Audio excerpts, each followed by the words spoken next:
Hello and welcome to my channel বাঙালি বন্ধুরা, Bangali trading বন্ধুরা। আজকের তো বোধহয় যারা বায়ার্স ছিলেন সবারই দিন ভালো গেছে, পুট বায়ার্স যারা করেছেন। এখানে কি হয়, প্রায় ধরুন মার্কেটের কথা আমরা বেশ সপ্তাহখানেক ধরে বলে যাচ্ছি যে মার্কেট 22,500 মধ্যে রয়েছে। 22,500 থেকে সামান্য উপরের দিকে যাচ্ছে, কোনো মুভমেন্ট নেই, প্রিমিয়াম মিটিং হয়ে যাচ্ছে বোথ সাইডে। মার্কেটে পজিশান এবং মোমেন্টাম মিসিং ছিল। তো সেক্ষেত্রে প্রিমিয়াম মিটিংয়ের জন্য কল সাইড পুট সাইড দুটো সাইড থেকেই এখানে আপনার লস হয়ে গেছিলো যারা বায়ার ছিলেন। এবং সেটা ইন্ডিয়া ভিক্সের কথা বলেছিলাম, ইন্ডিয়া ভিক্সও অনেক কমে গেছিলো। তো কালকের ভিডিওতে আমি বলেছিলাম ইন্ডিয়া ভিক্স যেহেতু অনেক কমে গেছে, একটা মুভমেন্ট আসার ব্যাপার রয়েছে। এখন মার্কেটের ব্যাপার কী আছে, আমরা তো মার্কেটের পয়েন্ট টেকনিক্যাল ব্যাপার স্যাপার থেকে অ্যানালিসিস করব। কি খবর আসছে, ইউএসএতে কি হচ্ছে, তারপর এখানে কি হচ্ছে, সেসব হচ্ছে নিউজ ওরিয়েন্টেড ব্যাপার স্যাপার। তো জাস্ট টেকনিক্যালি ফোকাস করে অ্যানালিসিস করতে গেলে আমার শুধুমাত্র মার্কেটের পয়েন্টই লাগবে, কেমন? তো আমার কথা কি ছিল, 22,500 যদি হোল্ড না করতে পারে, আমি বেশ 3-4 দিন আগে থেকেই বলে যাচ্ছি যে 22,500 যেদিনকে ব্রেক করবে সেদিনকে আপনারা 22,200 মুখ দেখতে পাবেন, ঠিক আছে? আজকে ছিল সেই দিন, 22,500 ব্রেক করেছে মানে কি, 22,500 তলাতে ওপেন হয়েছে। তাহলে আমাদের কি কাজ করা উচিত ছিল? যখন 22,500 তলায় ওপেন করেছে তখন আমাদের জাস্ট 2-4 মিনিট দেখার দরকার ছিল যে 22,500 খোলাবার পরে 22,500 উপরে গিয়ে মার্কেট সাস্টেন করে কিনা। মার্কেট সে সুযোগই দেয়নি, 22,500 পর্যন্ত আসার ব্যাপারই দেয়নি। যখন মার্কেট সেই সুযোগই দেয়নি, তার মানে 22,500 অলরেডি রেজিস্ট্যান্স বলে ধরে নিয়েছে। এবং সেই জায়গা থেকে আপনাদের অন দ্যাট বেসিস পয়েন্ট আপনাদের আজকে পজিশান কেবলমাত্র পুট হওয়া উচিত ছিল। আজকে সারা দিনে যারা পুট বাই করে গেছে তাদের পয়সা তৈরি হয়েছে। এবং আজকে সারা দিন ছিল বায়ার্সদের জন্য, কারণ আজকের আপনার বোথ সাইডে প্রিমিয়াম লস হবার জায়গা ছিল না তেমন। তার কারণ হচ্ছে ইন্ডিয়া ভিক্সও বেড়ে গেছিলো, ঠিক আছে? এই সমস্ত হচ্ছে প্যারামিটার যখন আপনি মার্কেট করবেন তখন আপনাকে এগুলো ভেবে রাখা দরকার ছিল। আমার কথা ছিল যদি 22,500 ব্রেক করে তাহলে একটা পুটের পজিশান নেওয়া, এবং সেটা পজিশনালি নেওয়া যেতে পারে। যদি আপনি পজিশনালি নিতেন তাহলে আপনি এখান থেকে 200-300 পয়েন্ট তো পেতেন। সাপোজ আমি 22,500 ব্রেক করছি, আমি 22,000, আর আমি বলেছিলাম অল্প লটে নেবো, রিস্ক কম থাকবে। তো 22,400 যদি একটা পুট নিতাম তাহলে আমি কি এক্সপেক্ট করতাম যে মন্ডে মার্কেট আমাকে আজকে যদি 100 পয়েন্ট দেয়, আমি পজিশনাল ট্রেড নিই, তাহলে আজকে যদি মার্কেট 22,300 কাছাকাছি গেল, তারপরেও মানডেতে আবার সে তলাতেই নামবে। তো মার্কেট কি করলো, সমস্ত জিনিস আজকেরই দিয়ে দিল। কারণ প্রত্যেকটা আওয়ার তো প্রথম থেকেই আপনার ফার্স্ট আওয়ারের মধ্যেই হচ্ছে 22,400 যেই ব্রেক করলো, ব্রেক করার সাথে সাথে 22,200 একটা সুন্দর ট্রেডিং জায়গা ছিল যেখানে পয়সা নিয়ে নেওয়া দরকার ছিল আর কি। তো যারা নিতে পেরেছেন খুব ভালো, কমেন্ট সেকশানে জানাবেন। আবার অনেকে রয়েছে 22,500 ব্রেক করছে, তারা কল বাই করছে এইটা মনে করে যে কল ভ্যালু বোধহয় বাড়বে মার্কেটে। আরে বাবা, ওয়ার্ল্ড মার্কেট পুরো নেগেটিভ রয়েছে, কল কী করে বাই করতে পারি? তার সাথে সাথে এতদিন ধরে 22,500 যেটা রয়েছে সেটা টেস্ট করছে, বারবার সেখানে ব্রেক করার চেষ্টা করছে, ব্রেক করতে পারিনি। আর আজকের ওপেন হয়েছে, ওপেন হওয়ার পরেও একবারও কিন্তু উপরের দিকে যায়নি। তো সেক্ষেত্রে আপনি মানে কল বাই করার তো কোনো কোশ্চেনই ছিল না। যারা করেছেন তাদের কারো ট্রেডিং শেখা দরকার, বোঝা দরকার।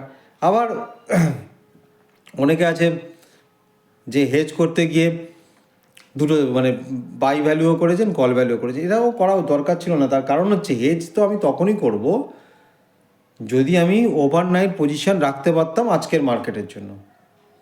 সাপোজ আমি 22,400 পুট কিনে রেখেছি। সেই পুটটা এখন 22,100-তে চলে এলো। কোথায় চলে এলো? 22,100-তে। আমার আজকের দিনেই মার্কেটে পুট থেকে বেরিয়ে যাওয়া উচিত ছিল, তার কারণ হচ্ছে 300 পয়েন্টস গেন, মানে 22,400 পুট যদি আপনি দেখেন তাহলে ও মোটামুটি 100 থেকে স্টার্ট করেছে, 100-এর তলা থেকে শুরু করেছে, 300 পর্যন্ত গেছে। তারপরে তো আমার মানে মার্কেট শেষে তাকে বিক্রি করে দেওয়াই উচিত, তার কারণ হচ্ছে মানডেতে মার্কেট যদি 100-150 পয়েন্ট আপও হয়ে যেতে পারে।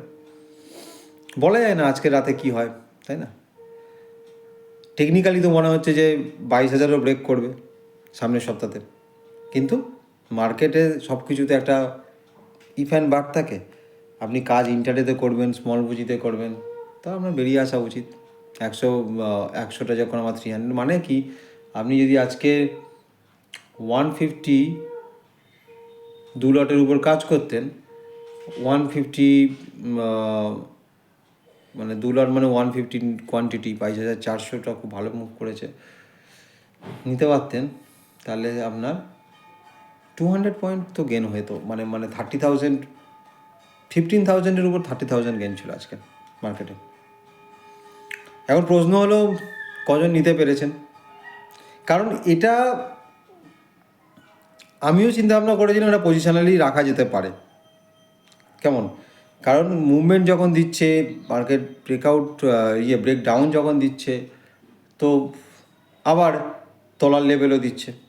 তা তলার লেভেল যদি দেয় আপনার, তাহলে আপনি মানে বেরিয়ে আসবেন না। কেন বেকার রিস্ক নেওয়া, আবার উপরের দিকে চলে যাবে। যাই হোক, আমার হ্যাপিনেসের কারণ তো আপনি বুঝতেই পারছেন আপনারা। তার কারণ হচ্ছে আজকে ছিল বায়ার্সদের ডে। হ্যাঁ, তা আমি সবসময় বায়ার্সদের মার্কেট খোঁজার চেষ্টা করি। তার কারণ হচ্ছে সেলার্স হতে গেলে, আমি আগেও বলেছি, 25 লাখ একসাথে ইনভেস্ট করে সেলিং পয়েন্ট খুঁজতে হয়। সেলারদের ডে সবসময় থাকে, কিন্তু আজকের ডেটে দাঁড়িয়ে আজকে হিউজ অ্যামাউন্ট পুট বাই হয়েছে, আর উল্টো দিক থেকে কল সেল হয়েছে। সেলারদের ডেটের যদি বলতে, কলের জন্য সেলারদের ডেট ছিল কল, যাতে করে কল ভ্যালু অনেক কমে গেছে। উপরের কল ভ্যালুগুলো যেমন 22,400 কল ভ্যালু 200 থেকে প্রায় ধরুন নেমে কোথায় চলে গেছে, 50-60 হয়ে গেছে। মানে সেখানেও আপনার যারা কল সেল করেছে তারা খুব ভালো মার্কেট পেয়েছে আর কি। তো মার্কেট যেদিকে যাচ্ছে সেদিকে সেই ট্রেন্ড অনুযায়ী চলা উচিত। যখনই আমরা বায়ার্স বাই করি, তখন আমাদের আজকের যদি লাভ নিতে পারিনি এরকম যদি ভাব থাকে, বা আজকে অল্প লাভ হয়েছে যদি এরকম ভাব থাকে, তো আমাদের মধ্যে একটা টেন্ডেন্সি হয়ে থাকে সোমবার আমরা প্রচুর লাভ নিতে পারবো। দেখুন, মার্কেট অনেক পড়ে গেছে। এইবার মার্কেট নেক্সট লেভেল যাওয়ার আগে একবার তো ব্রিদিং, মানে আবার দুটো সাইডে প্রিমিয়াম মিটিং জোন তৈরি করবে। নাও করতে পারে, মানে এটা হয় সচরাচর। এখন ও কি করতে পারে, উপরের দিকে চলতে পারে, আবার তলার দিকে আসতে পারে, প্রিমিয়াম বাড়াতেও পারে, আর প্রিমিয়াম এক জায়গায় দাঁড় করিয়ে প্রিমিয়ামকে ইটকো করতে পারে, প্রিমিয়াম খেয়েও নিতে পারে। তবে দেখুন, প্রিমিয়াম খাবার প্রবাবিলিটি একটু কমে যায়। তার কারণ হচ্ছে লাস্ট 8 থেকে 9টা ট্রেডিং সেশানে সেলারদের ছিল, পুট বায়ার্স, কল বায়ার্সদের জন্য কিচ্ছু ছিল না। যারা সেল করেছে তারা প্রচুরভাবে পয়সা ইনকাম করেছে, ঠিক আছে? তো মার্কেটের নিয়মই হচ্ছে যাই ব্যালেন্স করা। তো আজকে যেহেতু অনেকটা পড়ে গেছে, তো পরের দিনের জন্য যদি মনে হয় যে আরও পড়বে, তাহলে আপনাকে লেভেল হচ্ছে সেই 22,000-এর লেভেল ধরুন। যতক্ষণ না 22,000-এর লেভেল ব্রেক করছে, আমি সেখানে পুট নেব না। অথবা 22,200 লেভেলের কাছে যদি আসে, কারণ 22,200 ব্রেক করে উপরের দিকে না গেলে আমি কলে তো বসবই না, ঠিক আছে? কারণ 22,500 থেকে রেজিস্ট্রে নিতে নিতে নিতে নিতে সাডেনলি 22,200 এসছে। এবারে কী করবে, 22,000 আর 22,200-র মধ্যে ঘুরে বেড়ানো দরকার, সিম্পল হারমোনিক মোশনে, ফিজিক্সের ভাষায়।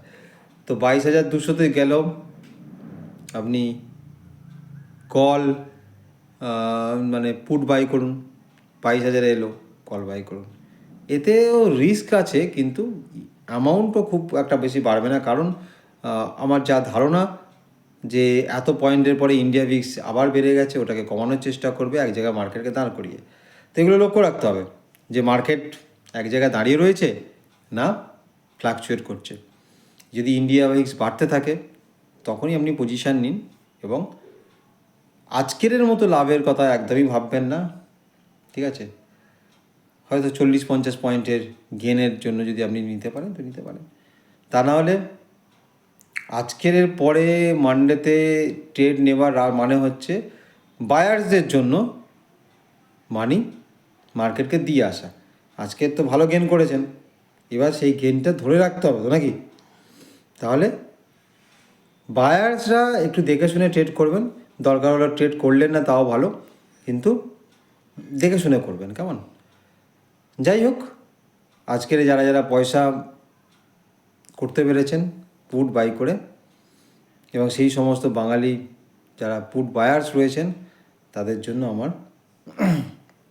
প্রচুর শুভকামনা রইল।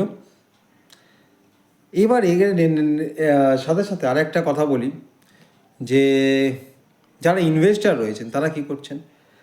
ইনভেস্টার মানে যদি শেয়ার মার্কেটে মনে করেন এই মোমেন্টে যে আমি কিছু ইনভেস্ট করব, তো this is not the right time invest করার জন্য, কারণ এখনও বটম তৈরি হয়নি, ঠিক আছে?